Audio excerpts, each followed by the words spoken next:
días. ¿Cómo está usted? Muy buenos días, gracias por la invitación y aquí estoy para poder responder las preguntas que deseen Gracias hacerme. por su presencia.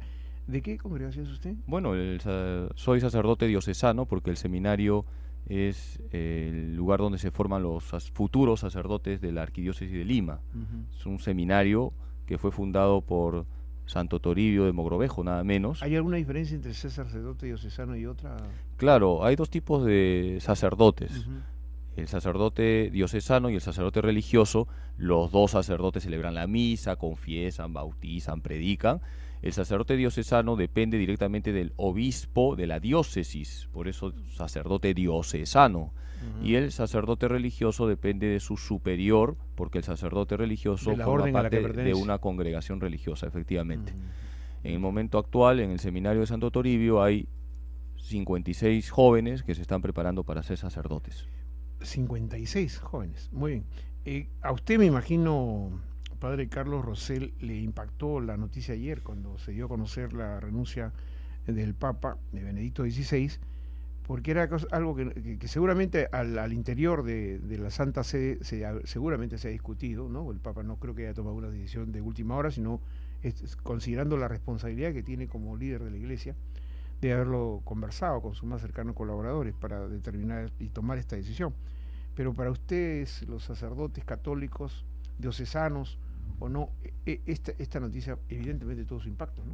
Yo creo que en todo el mundo católico la noticia nos ha causado admiración, perplejidad, porque es sorpresiva la decisión que ha tomado el Santo Padre, pero cuando uno ya lee con calma lo que él ha señalado, descubrimos ahí las razones de fondo. No se encuentra él con vigor, con la fuerza necesaria para gobernar la Iglesia.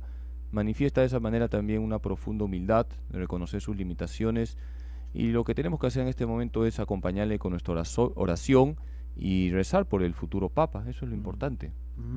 Ahora, ¿cómo deben tomar los católicos, los creyentes de a pie, porque claro, el impacto de las noticias ayer, sí, en todos los medios, ¿no? Los titulares, incluso hoy ha generado hasta especulaciones un poco tontas, ¿no? Estas que a veces los periodistas también empezamos a lucubrar.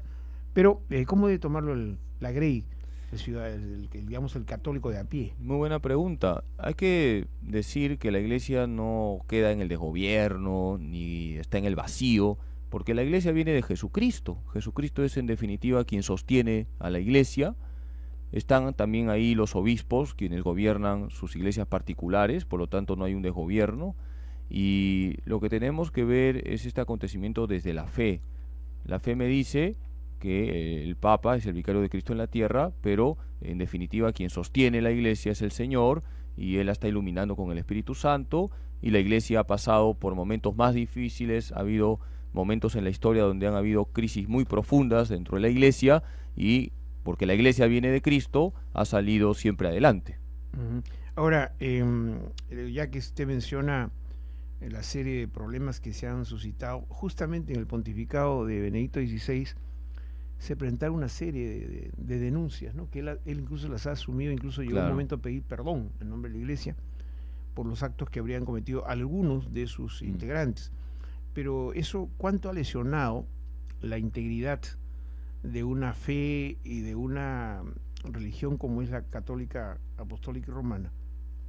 Bueno, me refiero, por ejemplo, es importante, ¿no? Lo que usted ha señalado. Claro, es importante lo que usted señala, porque en primer lugar es bueno aclarar que estos escándalos, estos pecados tan graves que han cometido algunos malos sacerdotes, evidentemente han ensuciado el rostro de la Iglesia, pero también por un grupo ínfimo no se puede embarrar a todos, ¿no?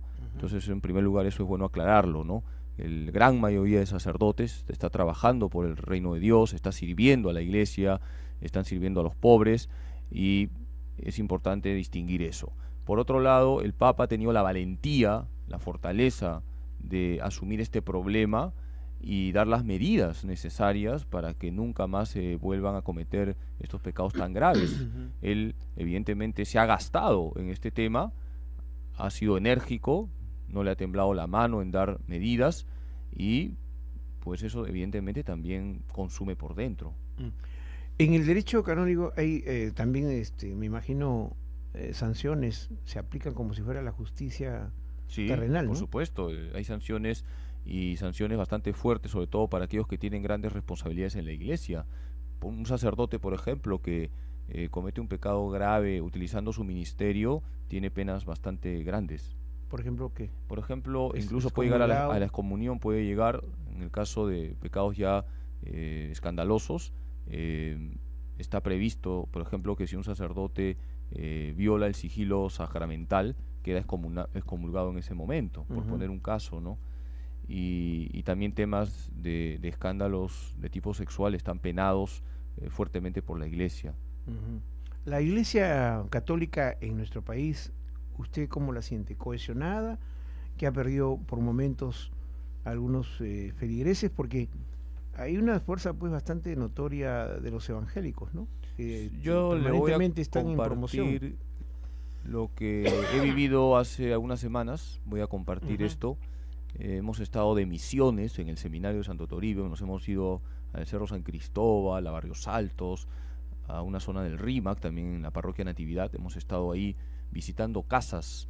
Por ejemplo, en el Cerro San Cristóbal hemos recorrido como 600 casas y un dato objetivo, de las 600 casas, pues nos han abierto las puertas 400 o más, 500 casas por decir, ¿no? Ujú. Estamos hablando de la gran mayoría, ¿no?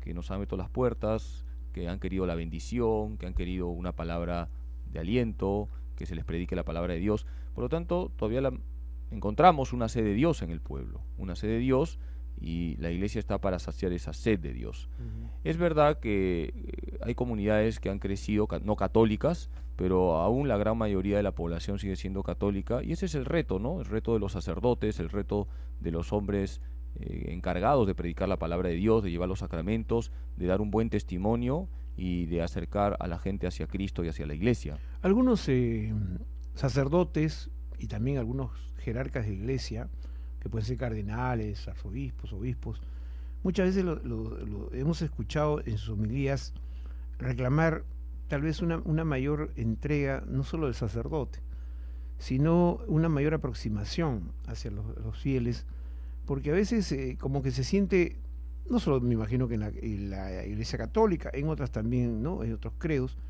a veces que hay lejanía de sus líderes pastorales, ¿no? Hay lejanía con su grey, lejanía con sus, digamos, seguidores. ¿Eso está ocurriendo en la Iglesia Católica? Ahí se siente por momentos una especie de lejanía o hay aproximaciones cada día más notorias. No, yo creo que en líneas generales los sacerdotes, los obispos, tratan de estar cerca del pueblo. Mm. Se podría estar más cerca, evidentemente, siempre se puede mejorar, pero una de las cuestiones fundamentales de la pastoral que realiza hoy la iglesia es estar con la gente para hablarle de Cristo, porque para eso está la iglesia. La iglesia no está en el mundo para hablar de fútbol, de política, de comida, no, sino para hablar de Cristo a los demás, hablar de Dios a la gente. Y para eso hay que estar con la gente, hay que estar con la gente, hay que ser solidarios con los problemas de las personas. Fíjese que la iglesia llega a muchos lugares donde a veces no llega el Estado. Ujú. Y la iglesia hoy en día, y lo digo aquí en el Perú, tiene muchas instituciones de asistencia social, hay orfanatos, comedores, Cáritas es un ejemplo, por ¿no? ejemplo. Entonces, la iglesia realiza una función evangelizadora en primer lugar, anuncia el Evangelio, anuncia a Cristo, pero también una misión humanitaria, una misión de caridad en definitiva, de llevar el amor de Dios a los demás.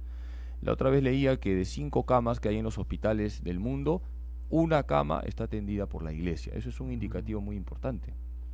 Ayer en horas de la noche me puse a explorar un poco en internet sobre los nombres de los cardenales, ¿no? Los Los papables. papales. Pero había una nómina que sale en internet cuando usted escribe y dice cardenales nómina, y le sale una nómina de los que están, los que son para, los que pueden elegir, que son 120, los que no pueden elegir, que es otro número más o menos Que han pasado la importante, edad. han pasado la edad, y luego seguía explorando y veo que hay todo un rito realmente para la elección del nuevo Papa, ¿no? Ese rito es, ¿qué características tiene? Bueno, ¿Cuál es la profundidad? Ya. de esos ritos? El rito fundamentalmente es que una vez que hay sede vacante, que será el 28 de febrero, van a haber dos cardenales como que se van a encargar de los asuntos de la iglesia, el secretario de Estado, Que es el camarlengo, ¿no es cierto? En este caso Bertone. claro, y el decano del colegio cardenalicio, es decir, el más antiguo, que es Angelo Sodano. Sí. Entonces los dos van a encargarse de asuntos, digamos, administrativos. Entonces se convoca el cónclave y una vez que se convoca, esta reunión es en un ambiente cerrado, no se abren las puertas y todo lo que se hace adentro es secreto. Y entonces ahí van a comenzar a hacer las votaciones. Y las boletas donde van anotando los nombres se van quemando. Cuando sale el humo blanco es porque se ha elegido Padre, papa. Padre Rosell, pero ¿por qué se supone que la iglesia tiene que tener la mayor apertura para su rey?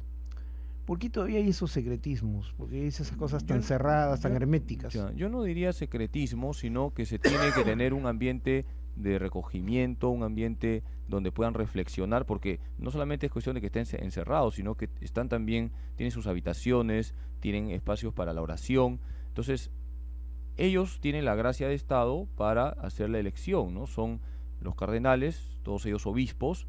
Entonces, por eso es ese, digamos, entre comillas, ambiente privado. Yo no llamaría secretismo, llamaría más bien, se le da privacidad para que ellos, en silencio, a la luz del Espíritu Santo, puedan tomar la decisión más correcta. Fundamentalmente esa es la idea, ¿no? No hay nada ahí secreto, ahí están los nombres de los cardenales y luego está el nombre de quien sale elegido, ¿no? Y estas versiones que aparecen, como por ejemplo el día de hoy, bueno, esto que ha impactado este rayo, ¿no? Que ha caído justamente sobre la capilla, bueno, pero acá estábamos viendo esto la gente que cuando sale pues claro, esas cosas medias curiosas, sale al kiosco y el kiosco dice viene el Papa Negro. Voy a contar, ¿qué interpretación le puede dar voy a contar usted? Una anécdota. Ahora que venía con el taxi, venía hacia acá, el taxista me decía, padre, ya se acaba el mundo, ¿no? Porque va a entrar un Papa Negro. No, le digo, tranquilo, no hagamos conjeturas. ¿Qué me dice la fe? La fe me dice que el mundo se va a acabar, la historia se va a acabar cuando venga el Señor por segunda vez. Y eso está en la palabra de Dios. Uno coge la Biblia, lee Marcos 13:32 y ahí dice, ese día nadie lo sabe. Nadie sabe el día en que se acabará el mundo. Hace algunos meses hemos tenido toda esta euforia del fin del mundo y es una tontería estar pensando así. Por lo tanto, esto de que el Papa Negro ya es el signo del fin de la historia, son cosas que no se sostienen simplemente. Yo creo que hay que ver estas cosas desde la fe, ¿no?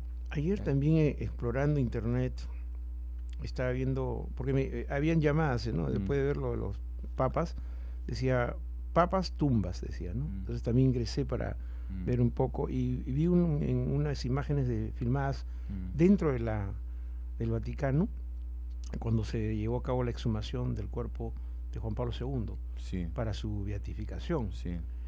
¿Eso es normal, digamos? ¿Es parte del rito, exhumar el cuerpo de...? Claro, pues a veces se hace la exhumación del cuerpo de un papa, ¿no? Para... O sea, yo le digo, honestamente, me impactó la imagen, porque está intacto, ¿no? O sea, yo imagino que estaba, habrá un proceso o algo, ¿no? Pero estaba intacto, solo los únicos detalles que vi, que usted lo podrá ver, son las uñas, tenían como si estuvieran pintadas de negro. Bueno, ha habido casos de santos que se ha hecho la exhumación y se les ve que están incorruptos. A eso iba yo justo. A partir de ahí me llamaba la otra noticia, o por lo menos de casos. Santa Rita de Casia, por ejemplo, Santa Bernardita, San Juan María Vianney. Mira, yo nunca había visto esas imágenes. Anoche las he visto. Sí, es una señal. Es impresionante. Es una señal, no es lo común. Que son cuerpos incorruptos, que no han sido incluso ni siquiera tocados para procesar ni nada por el estilo, ¿no? Por ejemplo, el caso de Santa Bernardita, que estamos hablando del siglo XIX, la que vio a la Virgen en Lourdes, ¿no? Santa Catalina la Pura. ¿Usted ha visto la imagen, no? Sí, está como dormidita. Como dormida. Es una señal de que su cuerpo ha sido templo del Espíritu Santo, una señal de santidad. No es lo normal, pero ha habido casos así en la iglesia, ¿no? O el caso de este santo, creo que es santo que se licúa su sangre. Claro, San Genaro, en Nápoles. ¿No? Son esas cosas sobrenaturales que manifiestan pues que no podemos encerrarnos solamente en una visión meramente horizontal de las cosas, ¿no? Que hay algo trascendente y que los milagros existen. Padre, para concluir con la entrevista, usted en su calidad de rector del Seminario de Santo Toribio, envíale usted a través de Radio Nacional un mensaje, por ejemplo, no solo a aquellos jóvenes que quieren abrazar, ¿no es cierto?, el sacerdocio, como en el caso suyo. Usted, me imagino, desde muy joven decidió ser sacerdote diocesano. Bueno, yo entré al seminario ya más bien a los 27 años, porque yo estudié en la uni Ya. y logré el título de ingeniero civil, trabajé unos años y luego de unos años de trabajar como ingeniero toqué las puertas del seminario, del cual hoy soy rector, y aquí estoy, muy contento de ser sacerdote de Cristo, de servir a la iglesia. Yo quisiera invitar a todos los jóvenes, sobre todo, a que se encuentren con Cristo. Y es el Señor quien les va a iluminar para mostrarles el camino correcto. Hay muchos caminos en la iglesia. Está el sacerdocio, está la vida religiosa, está la vida matrimonial. Todos los caminos son buenos y santos cuando se viven con Jesucristo. Ese es mi mensaje. Que los jóvenes se encuentren con Cristo, porque desgraciadamente hoy en día muchos jóvenes piensan que la felicidad está en otras partes. Está en el alcohol, ¿no?, en la droga, en el ejercicio desordenado del sexo. Ahí no está la felicidad. La felicidad está en el Señor. Por eso mi invitación desde aquí a todos los jóvenes para que abran sus corazones al Señor. Y no necesariamente que sea sacerdote para eso. Todos en la iglesia estamos llamados a la santidad, no solamente el padrecito o la monjita tienen que servir a Dios, todos tenemos que servir a Dios sirviendo también a los demás, porque en los demás encontramos también el rostro del Señor. Muy bien, Padre Carlos Rosell, rector del Seminario Santo Toribio de Mogrovejo, un seminario histórico donde se han formado muchísimos sacerdotes diocesanos y obviamente quienes en algún momento de nuestra vida conocimos ese local ahí en la Avenida Sucre y La Marina, en toda la esquina, que es tan conocido para todos, ¿no? Tan sí, conocido. Uno siente cuando ingresa, yo hasta ahora recuerdo, mire, yo ya no he ido por ahí hace más de, no sé, 4 décadas o 5 décadas, pero recuerdo cuando nos llevaron de para una reunión que hubo de las distintas congregaciones hace muchos años atrás. Yo acompañé al padre Juan Sokolich, me acuerdo, de los dominicos. Yo estaba con los dominicos en ese entonces y fuimos ahí, y lo que uno siente, ¿no?, es una paz total, ¿no? Hasta el silencio se siente la paz. Se siente la paz, ¿no? Sí, se siente la paz. La gente a veces no se imagina que en una esquina tan movida, donde hay tanta bulla, dentro del seminario se respire tranquilidad, paz. Sí, sí, efectivamente. Sí, y bueno, y aparte que los que están allí en el seminario están permanentemente no solo leyendo la Biblia para darle una mejor interpretación, ¿no?, sino también haciendo obra social. Claro, bueno, sobre todo ahí están rezando, estudiando, también hacen deporte, porque los seminaristas no son extraterrestres, ¿no? A veces la gente piensa que adentro es una especie así de lugar de gente rara, ¿no? Los seminaristas, los sacerdotes, somos hombres de carne y hueso normales, pero que nos hemos entregado con toda la fuerza de nuestro corazón a Cristo y queremos servir a Cristo y a los demás. Para eso se es sacerdote, para servir a la iglesia. Ha sido un gusto tenerlo en nuestra emisora, doctor padre Carlos Rosell, rector del Seminario Santo Toribio. Muchísimas gracias por haber venido. Muy amable. Muchas gracias.